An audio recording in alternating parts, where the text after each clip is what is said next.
Bonjour tout le monde! Nous sommes déjà rendus à découvrir le dernier rang dans mon triangle des solutions pour l'anxiété. On se rappelle l'importance de la gestion du corps, suivi de la gestion des pensées, et on termine avec la gestion du comportement. L'anxiété est ressentie dans le corps. Elle habite dans nos pensées et elle prend vie dans notre comportement. Dans notre corps et nos pensées, l'anxiété reste invisible. C'est dans nos gestes et nos actions qu'on observe concrètement les effets de l'anxiété. La solution la plus difficile, mais la plus directe pour faire face à l'anxiété est d'agir sur le comportement. Lorsque nous sommes anxieux, nos agissements et nos actions changent. Nous avons tous tendance à vouloir éviter les situations qui génèrent trop de stress en nous.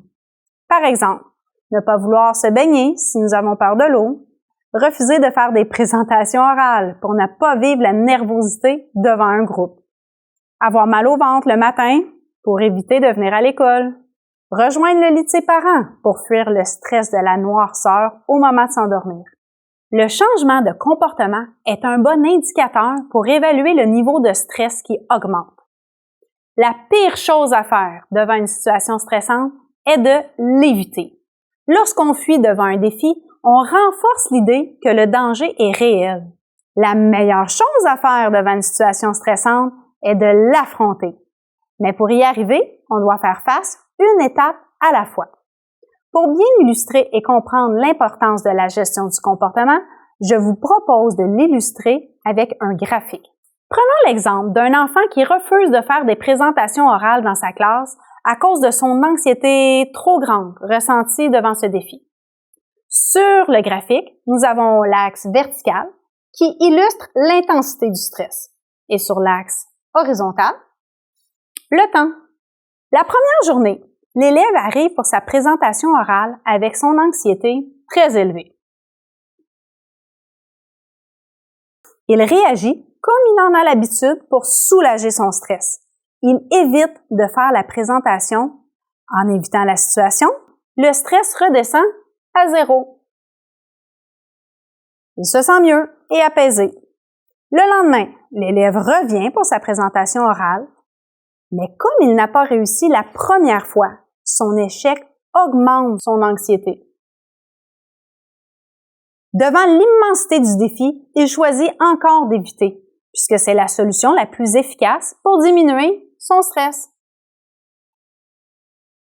On comprend rapidement qu'à chaque tentative, le stress va continuer à augmenter pendant que le défi devient de plus en plus énorme à affronter. La seule solution possible est toujours la fuite pour s'apaiser. Dans ce scénario, on devient victime d'une situation de plus en plus difficile à défaire. Prenons la même situation avec la solution d'affronter le défi en étapes. La première journée, l'élève arrive pour sa présentation orale avec son anxiété très élevée. Comme dans la première situation, on lui propose de relever une seule petite étape du défi, soit de faire sa présentation uniquement à son meilleur ami pendant une récréation. Malgré la présence du stress, il arrive à réaliser son défi. Le stress est présent, mais il a diminué.